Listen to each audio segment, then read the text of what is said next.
Hi everybody, by the time you watch this video, DayZ Update 1.21 may well have already had its public release, or it might not have happened yet. So before you install the files that I include, please make sure the 1.21 is live, because I publish these files and publish these videos before it goes live, so that gives you the chance to download the files, have a look at them, customize them, and check them to your heart's content before you deploy them on update day. So what have we got? So in the description below this video you'll see a link to my mega site, and if you click on that you'll get a link will pop up to download the folder. It might even be a zip, and within that zip folder, or within those folders, you'll find 4 files that do some very simple but very powerful things to your server. And in this video I'm going to have a quick chat about what they do, and then I'm going to show you how to install them on a console server. This works for console and PC.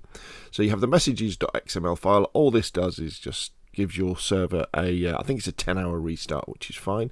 The readme.txt, have a look at that. That tells you actually how to install them anyway. And then you've got types.xml and zombie territories.xml. Now what these do is, in fact, let's get zombie territories up as well.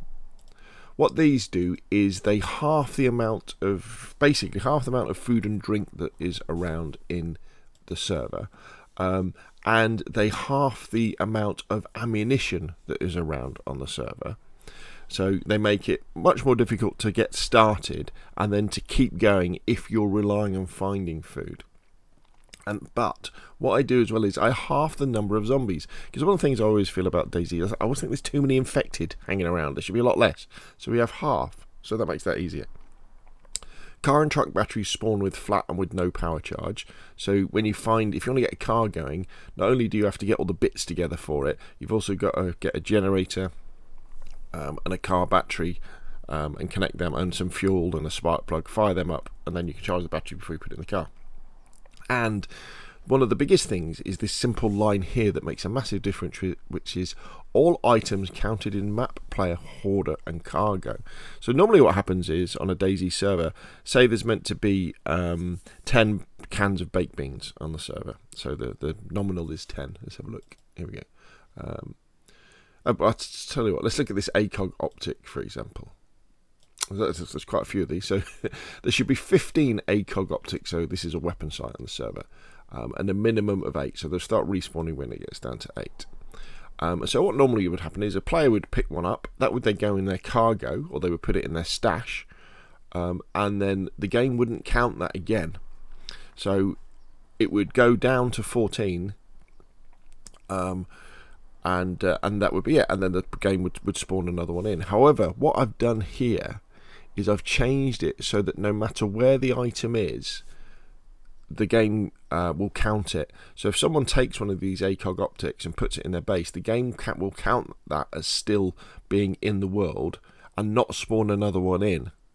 So there's a high probability that over time survival on the server will get harder and harder and harder if you rely on spawning loot, because as survivors pick the stuff up and hoard it, as survivors like to do, don't they, put stuff in their bases, that stuff will not then respawn. It's only going to be in their bases. So that's just either going to encourage trading, for example, or base raiding if you've got a PvP server, and generally surviving off the land, you know, by going around and killing animals and eating food, or farming that way sort of thing. And I quite like this. And if you were to ask me, this is probably these are the types of servers that I'm most excited to play on, because they give you a real challenge. I really enjoy that first challenge of that first hour of trying to survive, where it's difficult to survive, where you're trying to find enough food to give you enough energy, enough drink to give you enough energy, to give you that buffer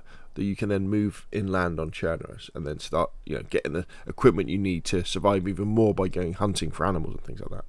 And the idea of having this half food, half ammunition, loot always counted stuff is you're trying to extend that difficulty, you know, throughout a much longer playthrough, you know, over hopefully days and weeks, you know. And also it means that things like when you get ill, it's going to be much harder to find medicine and things like that. So anyway, that's basically what it does.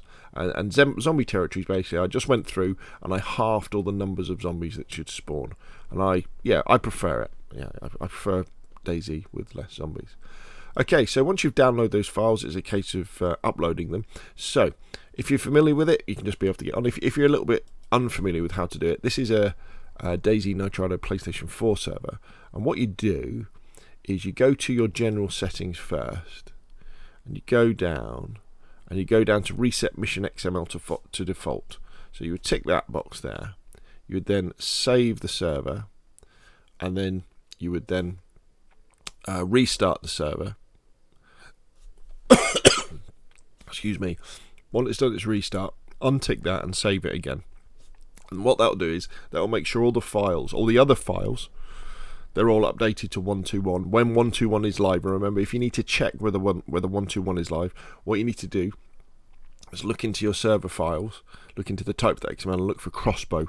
If Crossbow is there, you've got the latest file. So once you've got the default files, the mission XMLs are on default, then all you do is you just go to the file browser,